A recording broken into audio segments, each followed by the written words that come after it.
Sudahlah Pak Ustadz, pakaikan saja kaos kaki itu ke kaki ayah kami. Pak Ustadz mau apa? Kami akan penuhi.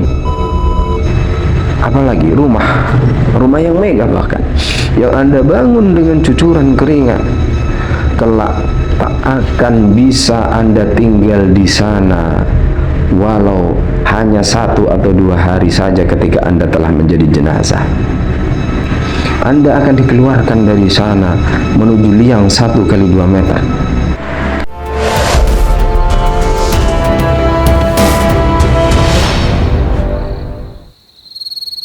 اعلموا أنما الحياة الدنيا لعب ولهو وزينة وتفاخر بينكم وتكاثر في الأموال والأولاد كمثل غيث أعجب الكفار نباته ثم يهيج فتراه مصفرا ثم يكون حطاما وفي الآخرة عذاب شديد ومغفرة من الله ورضوان وما الحياة الدنيا إلا متاع الغرور. Ketahuilah, sesungguhnya kehidupan dunia itu hanyalah permainan dan sendal gurau, perhiasan dan saling berbangga di antara kamu, serta berlomba dalam kekayaan dan anak keturunan, seperti hujan yang tanam-tanamannya mengagumkan para petani. Kemudian tanaman itu menjadi kering dan kamu lihat warnanya menguning, kemudian menjadi hancur. Dan di akhirat nanti ada azab yang keras dan ampunan dari Allah serta keridhoannya. Dan kehidupan dunia tidak lain hanyalah kesenangan yang palsu. Assalamualaikum warahmatullahi wabarakatuh. Alhamdulillahilladzi arsala rasulahu bil huda wa dinil haqqi liyudhhirahu 'alad dini kullihi wa kafa billahi shahida.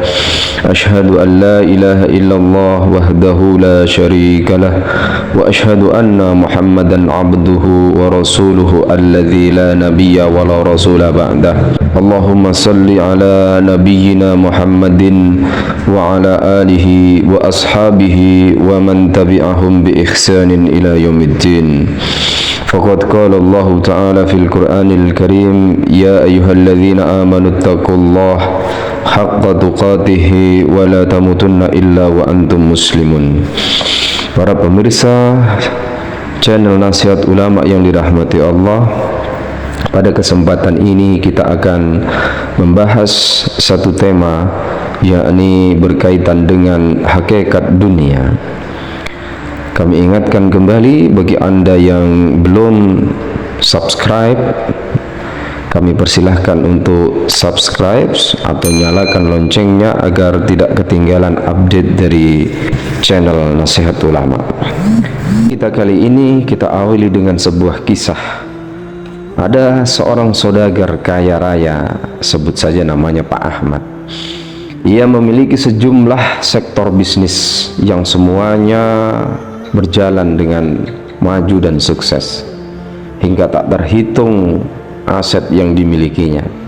Ada rumah yang megah, kendaraan mewah, tanah, sawah, dan lain sebagainya. Waktu berjalan begitu cepat hingga sampailah Pak Ahmad di ujung usia. Dia berwasiat kepada anak-anaknya. Harta, usaha telah dibaginya. Maka di akhir pembicaraan dia berkata lirih kepada anak-anaknya, "Anak-anakku, harta, aset dan semua perusahaan sudah ayah bagikan untuk kalian. Sekarang ayah ingin menyampaikan wasiat terakhir." Lalu anak-anaknya berkata, "Apa permintaan ayah? Sebutkan, kami akan memenuhinya. Pak Ahmad melanjutkan ucapannya, jika nanti ayah telah dipanggil Allah, ayah minta tolong agar kaos kaki milik ayah ini dipakaikan di kaki jenazah ayah. Ini adalah kaos kaki yang penuh dengan kenangan dan sejarah dalam hidup ayah. Meski sudah usang dan berlubang, ayah ingin memakainya karena kaos kaki inilah yang setia menemani ayah di saat ayah masih susah payah merintis usaha hingga sekarang menjadi sebesar dan sesukses ini. Ayah ingin mengenakannya bila ayah dikubur kelak. Maka dengan penuh haru anak-anaknya menjawab, baik ayah, kami pasti akan menuruti permintaanmu. Singkat cerita, Pak Ahmad pun wafat menghadap kepada Allah Subhanahu wa Ta'ala, dan ketika mengurus jenazah dan saat hendak dikafani, sang anak meminta kepada Pak Ustadz untuk memakaikan kaos kaki usang milik ayahnya sesuai permintaan sang ayah. Akan tetapi tentunya Pak Ustadz keberatan dengan hal tersebut. Beliau berkata, maaf nak, secara syariat pakaian kain yang boleh dipakaikan kepada jenazah hanya 2 lembar kain kafan saja. Saya tidak berani memakaikannya karena itu melanggar syariat. Maka terjadilah perdebatan antara Pak Ustadz dan anak-anak Pak Ahmad. Salah satu anak berkata, sudahlah Pak Ustadz, pakaikan saja kaos kaki itu ke kaki ayah kami. Pak Ustadz mau apa? Kami akan penuhi. Sang Ustadz pun tetap tak bergeming dengan prinsipnya. Di saat perdebatan makin memanas, muncullah ajudan Pak Ahmad, lalu berkata, maaf, saya hanya ingin menyampaikan surat dari Bapak. Beliau berpesan agar saya membacakannya setelah Bapak wafat. Surat pun dibacakan oleh ajudan. Anak-anakku, pasti sekarang kalian sedang bingung karena dilarang memakaikan kaos kaki bolong itu ke kaki jenazah ayah. Lihat anak-anakku, harta yang ayah miliki tidaklah sedikit. Aset perusahaan ayah banyak, harta ayah melimpah, rumah, kendaraan, uang, tanah, kebun, sawah di mana-mana. Tetapi ternyata itu semua tidak berguna buat ayah sekarang. Tidak bisa ayah nikmati lagi. Bahkan hanya sepotong kaos kaki bolong tidak diperkenankan menyertai ayah di liang kubur. Inilah pesan ayah kepada kalian, bahwa begitu tidak berartinya dunia ini ketika seseorang telah meninggal. Pada akhirnya hanya amal solehlah yang menyertai kita. Oleh karenanya senantiasa ingatlah wahai anak-anakku, kejarlah dunia namun jangan terperdaya olehnya. Jadikan harta kekayaan sebagai ladang amal. Salam dari ayah yang tidak ingin kalian tertipu oleh dunia. Demikianlah pemirsa kisah tentang kaos kaki bolong. Pelajaran yang bisa kita ambil dari sini tentunya kita memahami tentang hakikat dunia. Apa yang manusia sangka sebagai miliknya ternyata tidak semua benar-benar adalah miliknya. Salah seorang sahabat pernah mendatangi Rasulullah SAW ketika beliau membaca surat Alhaakumut Takatsur, yang artinya sungguh berbangga-bangga telah melalaikan kalian. Lalu beliau bersabda, yaqulu ibnu Adam, mali mali. Qala, wa hal laka ya ibna Adam min malika illa ma akalta fa afnaita aw labista fa ablaita aw tasaddaqta fa amdaita. Manusia berkata, hartaku, hartaku. Nabi kemudian bersabda, Hartamu yang sebenarnya, wahai anak Adam, adalah apa yang telah kamu makan dan lalu menjadi habis, dan apa-apa yang telah kamu pakai lalu menjadi usang, dan apa-apa yang kau sedekahkan, kau belanjakan di jalan Allah, dialah yang tersisa untukmu. Hadis riwayat Imam Muslim. Dalam hadis ini Rasulullah SAW menyadarkan kepada kita bahwa apa yang kita anggap, kita katakan sebagai milik kita, itu sebenarnya adalah tiga ini, yaitu apa yang telah kita makan, apa yang telah kita pakai, dan apa yang kita sedekahkan. Maka dalam hadis yang lain Rasulullah SAW bersabda, inna lahu min malihi thalathun, ma akalta fa'afnaita, wa ma labisa fa'abla, wa ma a'ta fa'atana, wa ma siwa dhalika fahuwa dhahibun aw tarikuhu linnas. Sesungguhnya harta bagi anak Adam itu ada tiga. Yang pertama, kata beliau alaihi salatu wassalam, adalah apa-apa yang kamu makan dan menjadi habis, apa-apa yang dia kenakan kemudian menjadi usang dan rusak, dan apa-apa yang dia berikan, dia sedekahkan, maka itulah sejatinya harta yang dia kumpulkan untuk dirinya. Adapun selain dari yang tiga itu, maka dia akan pergi atau dia tinggalkan untuk manusia. Itulah hakikat harta yang menjadi milik kita, yaitu apa-apa yang telah kita nikmati di dunia ini, berupa makanan yang kita makan, pakaian yang kita pakai, kendaraan yang kita kenakan. Adapun yang kita simpan itu bukan milik kita, karena bisa jadi dia pergi, hilang, diambil orang atau yang lainnya, atau kita yang meninggalkan dia.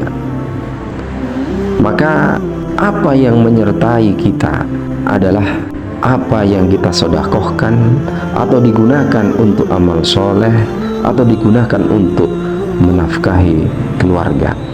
Rasul Shallallahu Alaihi Wasallam mengabarkan tentang perkara ini yang perlu kita renungkan bersama. Kata beliau alaihi salatu wasallam, yajba'ul mayyita thalathatun fayarji'u ithnani wa yabqa ma'ahu wahidun, yajba'uhu ahluhu wa maluhu wa amaluhu fayarji'u ahluhu wa maluhu wa yabqa amaluhu. Hadis riwayat Imam Bukhari. Sesungguhnya mayit itu diikuti oleh tiga hal. Kata Rasulullah, dari tiga itu dua akan kembali dan satu yang akan menyertai. Yang mengikuti mayit itu adalah keluarganya, hartanya, dan amalnya. Kemudian keluarga dan hartanya akan kembali, tidak menyertai, dan hanya tersisa amalnya.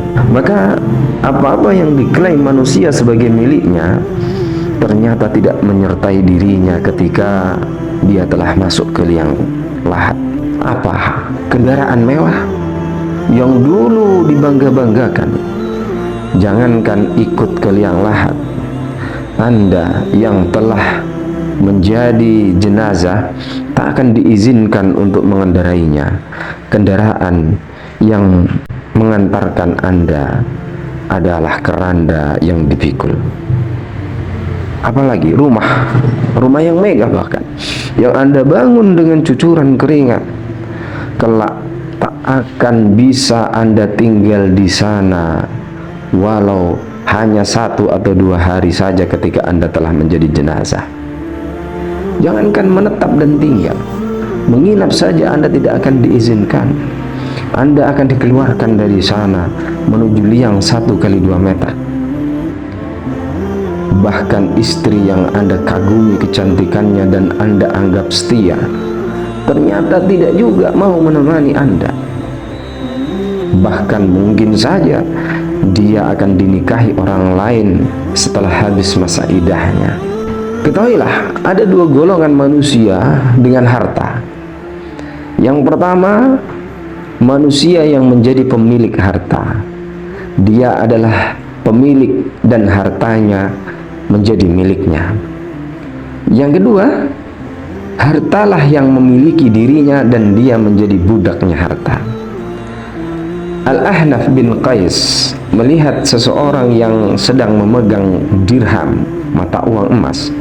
Kemudian beliau bertanya, dirham ini milik siapa? Milik saya, kata orang ini. Maka Al-Ahnaf berkata, anta lil mali idza amsaktahu fa idza anfaqtahu fal malu laka.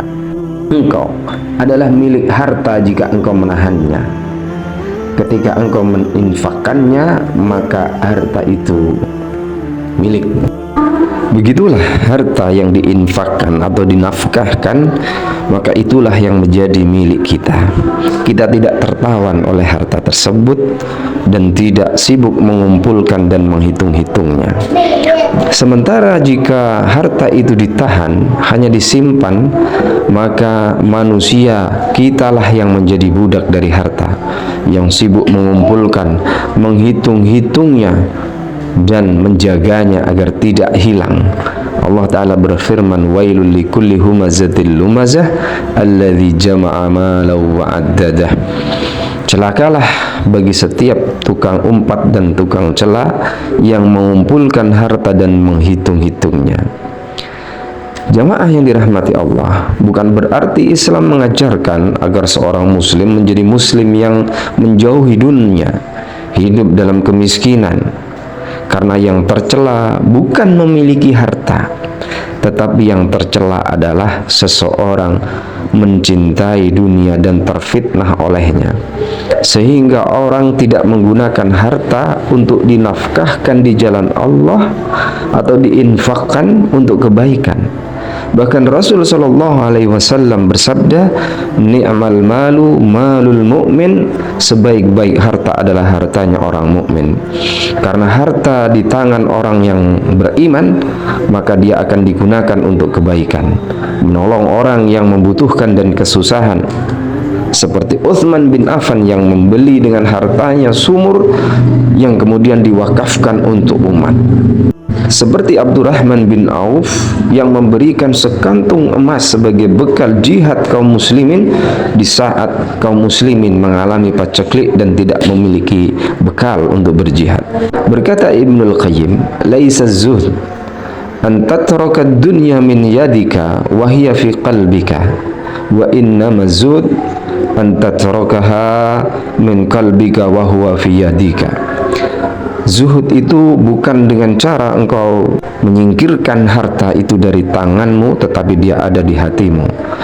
Sesungguhnya zuhud itu adalah engkau menyingkirkan dunia, harta itu dari hatimu walaupun dia ada di tanganmu. Seseorang yang bakhil, menahan dan menyimpan hartanya, tidak diinfakkan di jalan Allah, tidak digunakan untuk menolong sesama yang membutuhkan, itu menunjukkan bahwa dia mencintai harta tersebut. Yang ini dalam istilah syariat, Rasul menyebutnya dengan istilah hubbud dunya, cinta kepada dunia. Dan inilah yang tercela. Rasul sallallahu alaihi wasallam menggandengkan penyakit hubbud dunya ini dengan karahiyatul maut. Orang yang cinta dunia itu gandengannya adalah dia takut terhadap kematian, dia benci kepada kematian. Kenapa? Karena kematian akan memisahkan dirinya dan apa yang dia cintai. Karena cintanya kepada dunia hingga ia berat untuk berpisah.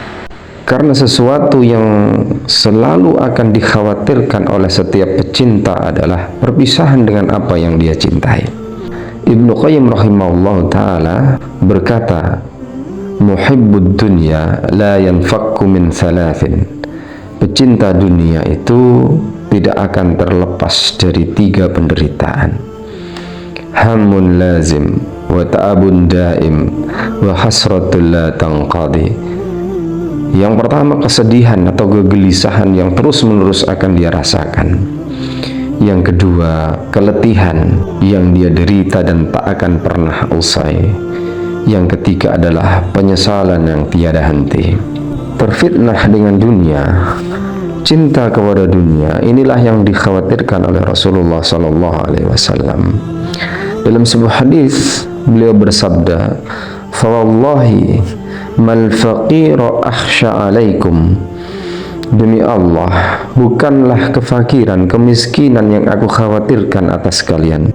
Walakinni akhsha ayyubsatad dunya alaikum kama bashatat ala man kana qablakum.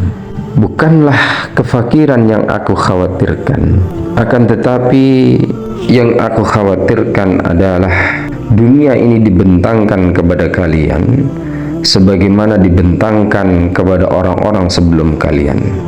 Fatanafasuha kama tanafasuha.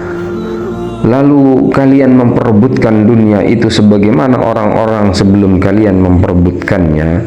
Fatuhlikukum kama ahlaktahum. Kemudian dunia ini membinasakan kalian sebagaimana ia membinasakan orang-orang sebelum kalian.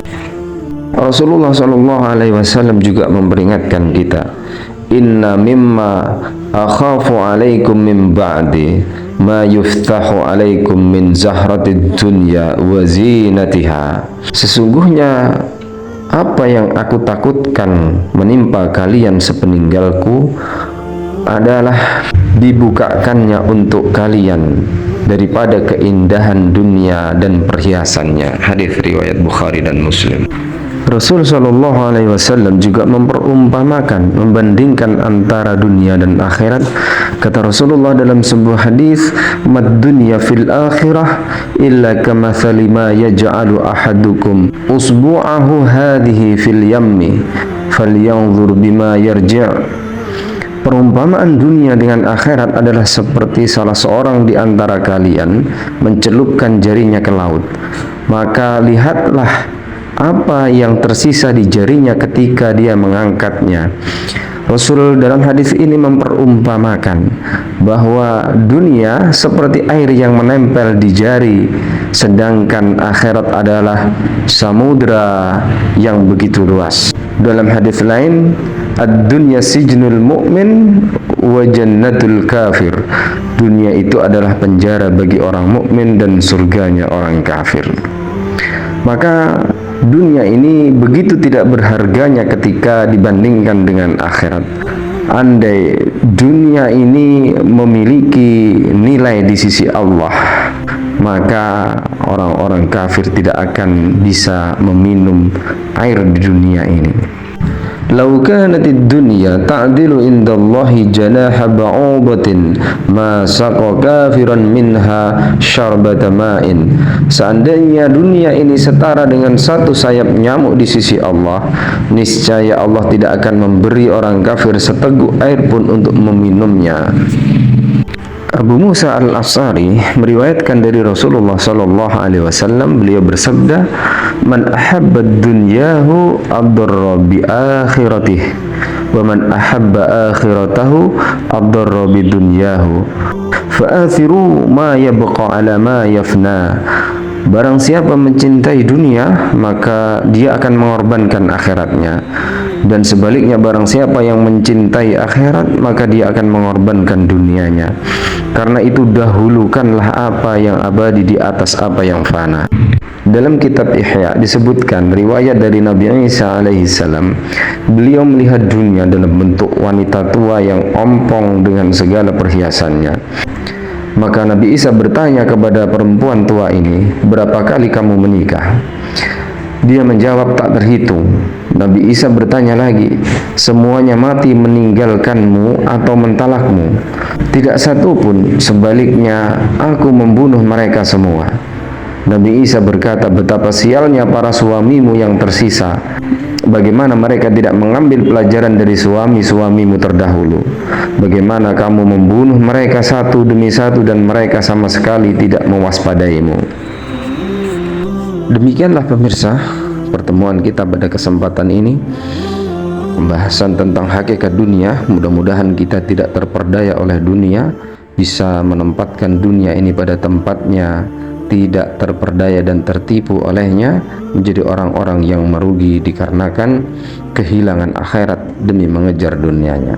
Qulu qouli hadza wastaghfirullahal ladzim li wa lakum wa lisairil muslimina min kulli dhanbin fastaghfiruhu innallaha ghafurur rahim.